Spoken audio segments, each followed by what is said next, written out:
Welcome to food ഇൻഷി. ഞാനിവിടെ കുറച്ച് ചിക്കനൊക്കെ എടുത്ത് വെച്ചിട്ടുണ്ട്. നമുക്കൊരു ബിരിയാണി വെച്ചെടുക്കാൻ വേണ്ടിയിട്ടാണ്. ഒരു പെഷ്വാരി ബിരിയാണി, പാകിസ്ഥാൻ ബിരിയാണി അത്. അപ്പോൾ അതിന് വേണ്ടിയിട്ടുള്ള സാധനങ്ങളൊക്കെ എടുത്ത് വെച്ചിട്ടുണ്ട്. 1 കിലോ ചിക്കൻ ഉണ്ട്, 1 കിലോ തക്കാളി ഉണ്ട്, 1 കിലോ സവാള ഉണ്ട്, ഒരു 3-4 വെളുത്തുള്ളി, അപ്പോൾ തന്നെ ഒരു വലിയ കഷ്ണം ഇഞ്ചി, പിന്നെ തൈര്. ഇനി നമുക്കിത് വെച്ചെടുക്കാം. 1 കിലോ അരിയാണ് വെക്കുന്നത്. ഓയിൽ ചൂടായി വന്നിട്ടുണ്ട്. പാത്രത്തിൽ ഒരു കഷ്ണം ബേ ലീഫ്, 2-3-4 ഏലക്കായി, കുറച്ച് കറിവേപ്പ്, ഒരു ബേ ലീഫ്, ഒരു കഷ്ണം പട്ടയാണ് ആദ്യം ഇട്ടത്.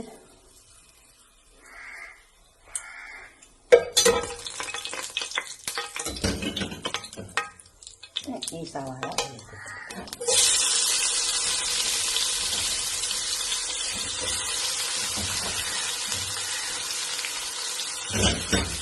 സവാള ഇട്ട് വന്നിട്ട്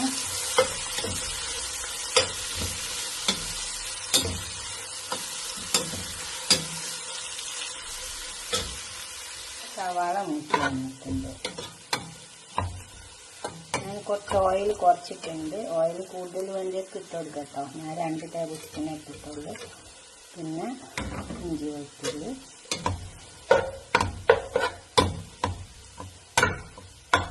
നല്ല ചൂടുള്ളതുകൊണ്ട് അതിൻ്റെ ചുവ വേഗം വെക്കും.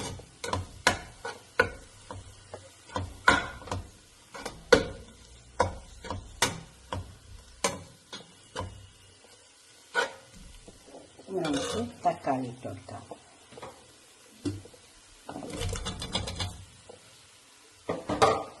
ഈ തക്കാളി ഇതിൽ നന്നായി വെന്തോട്ടെ. തക്കാളിയൊക്കെ വെന്ത് വന്നിട്ടുണ്ട്. നമുക്ക് ഉപ്പിട്ട് കൊടുക്കാം. ഉപ്പ് ആവശ്യം പോലെ ഇട്ട് കൊടുക്കാൻ മതി.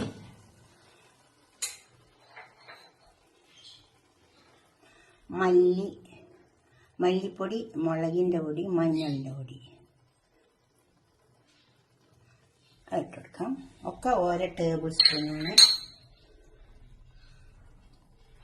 കുരുമുളകിൻ്റെ പൊടി 1 ടേബിൾ സ്പൂൺ,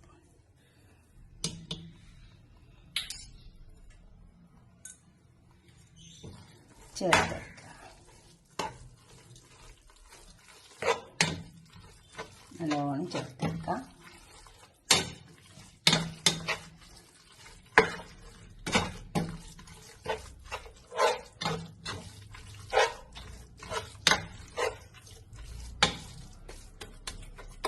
ഈ പച്ച ചുവന്ന കുരുവൊക്കെ പോയി വന്നിട്ടുണ്ട്. ചിക്കൻ ചേർക്കാം.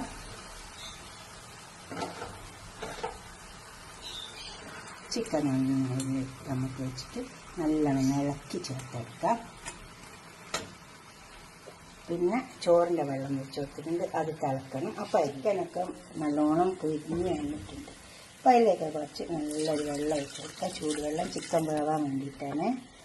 തിളച്ച വെള്ളം ഒഴിച്ച് കൊടുത്താൽ മതി. അപ്പോൾ ചിക്കൻ അതിൽ കിടന്ന് അങ്ങനെ വെന്തോളും. നല്ല മുരിഞ്ഞ് വന്ന ചിക്കൻ ആകുമ്പം ചൂട് വെള്ളം ഒഴിച്ച് കൊടുത്താൽ മതി. അത് ചിക്കൻ വേവട്ടെ. നല്ല വെള്ളം തിളച്ച് വന്ന് അതിലേക്ക് നമുക്ക് അരി ഇട്ട് കൊടുക്കാം. അതരി വരട്ടെ.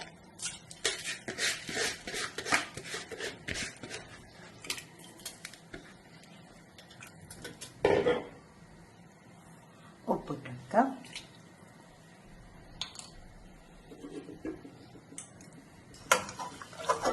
ഇത് വെന്തിട്ട് നമുക്ക് വെള്ളം ഊറ്റിയെടുക്കാണ്ട്. ഇത് ഫുള്ള് വേണ്ടത് ഒരു 90% ഒക്കെ വെന്ത് കിട്ടിയാൽ മതി. 85-90 അത്രേ വേണ്ടുള്ളൂ. പിന്നെ ഈ അരിയിൽ ദമ്മിടുമ്പോൾ, ചിക്കനിൽ ദമ്മിടുമ്പോൾ അങ്ങ് വെന്ത് വന്നോളൂ. ഈ അരിൻ്റെ വേവ് നോക്കാം. അവിടെ നമുക്ക് ഇതൊന്ന് വാർത്തെടുക്കാം. ഇത്രേ വേവുണ്ടുള്ളൂ. കണ്ടോ? ഇത്ര വെന്താൽ മതി. ഇതിൽ നമുക്ക് ദമ്മിടുമ്പോൾ അങ്ങ് വെന്തോളൂ.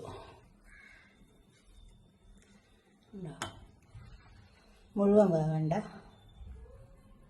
അങ്ങനെ നുറുങ്ങി വരുന്ന വിധത്തിൽ നമുക്കിത് ഒന്നിലേക്ക് വാർത്തെടുക്കാം. ഒരു കൊട്ടയിൽ വെച്ചിട്ട് വാർത്ത് വന്നിട്ടുണ്ട്. അതിലേക്ക് നമുക്ക് തൈര് ഒഴിച്ചു കൊടുക്കാം.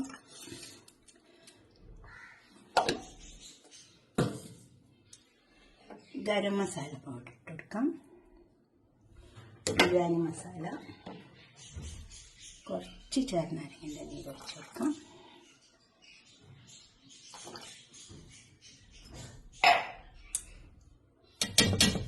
ഇടയ്ക്ക് ചേർത്താൽ മതി.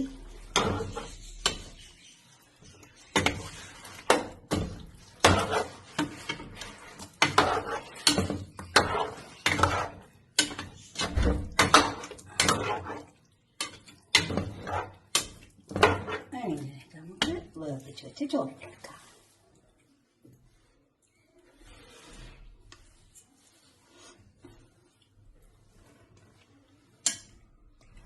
ഇതിൽ കിടന്ന് ദമ്മാവുമ്പോൾ ആ ചോറങ്ങ് വെന്തോളും.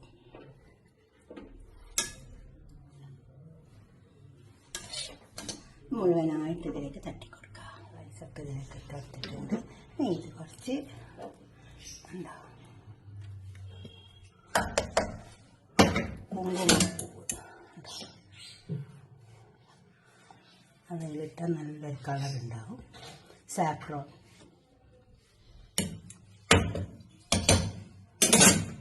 ഇച്ചിരി മല്ലിയിലയും പച്ചമുളക് ഇതിൻ്റെ മേലെ വെച്ച് കൊടുക്കാം. അളവിന് നന്നായി ഇതിലേക്ക് മസാലയൊക്കെ അരിഞ്ഞ് വെച്ച ചിക്കൻ്റെ റെഡിയാക്കിയിട്ട് ഈയൊരു പാത്രത്തേക്ക് സെർവ് ചെയ്യാം. ചോറൊക്കെ ആ വേവിലെടുത്താൽ മതി. അപ്പോൾ ഈ ബാക്കിയത് ഇങ്ങനെ ദമ്മിൽ കിടന്ന് അങ്ങനെ വന്നോളും. കണ്ടോ, അതേമാതിരി കുറച്ച് സാഫ്രോണൊക്കെ ഇട്ടുകൊടുത്താൽ നല്ലൊരു കളറും കിട്ടും. അതൊരു പാത്രത്തിലേക്ക് സെർവ് ചെയ്യാം. ഒരു പാത്രം എടുത്തേക്കാം.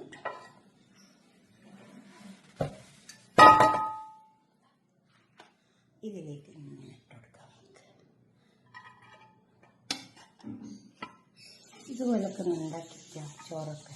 നമ്മൾ പുറത്തെല്ലാം പോകുമ്പോൾ അതേമാതിരി എല്ലാ ചോറും നമ്മൾ കഴിക്കൂലേ. നമ്മളിപ്പോൾ എന്താ പറയുക, പാകിസ്ഥാനിൽ ചോറ് വെക്കുന്നതും കഴിക്കും. എല്ലാം നമ്മൾ കഴിക്കും. ഇപ്പോൾ ഗൾഫിലൊക്കെ ആണെങ്കിൽ എല്ലാ ചോറും ഉണ്ടാവും. പക്ഷെ അപ്പം നമുക്ക് അന്നേരം അതേമാതിരി വെക്കാനും തോന്നില്ല. ഇപ്പം നമുക്കിത് ചാനലൊക്കെ ഉള്ളതുകൊണ്ട് നമുക്ക് അതെല്ലാം വെക്കാൻ തോന്നുന്നുണ്ട്. ഇതുപോലൊക്കെ ഒന്ന് ഉണ്ടാക്കിയിട്ട് നിങ്ങളുടെ അഭിപ്രായം നിർദ്ദേശമൊക്കെ കമൻറ്റ് ബോക്സിൽ അറിയിക്കുക. ലൈക്ക് ചെയ്യുക, അപ്പോൾ തന്നെ ഷെയർ ചെയ്യുക, സബ്സ്ക്രൈബ് ചെയ്യാത്തവരൊക്കെ ചെയ്യുക. മന്തിയും ഒക്കെ ഉണ്ടല്ലോ. നമ്മൾ ചാനലൊക്കെ ആയപ്പോൾ നമ്മൾ വീട്ടിലിതൊക്കെ ഒന്ന് വെച്ച് നോക്കും. അപ്പോഴൊക്കെ നമ്മൾ കഴിക്കുമ്പോൾ അവരോടൊന്നും ചോദിക്കും കൂടി ഇല്ല അതൊക്കെ എങ്ങനെ വെക്കുക. Okay, by. ഷെയർ ചെയ്യണം, അതുപോലെ തന്നെ സബ്സ്ക്രൈബ് ചെയ്യാത്തവരൊക്കെ ചെയ്യും വേണം. ഇഷ്ടപ്പെടും അപ്പോൾ ലൈക്ക് ചെയ്യണം. Okay, by.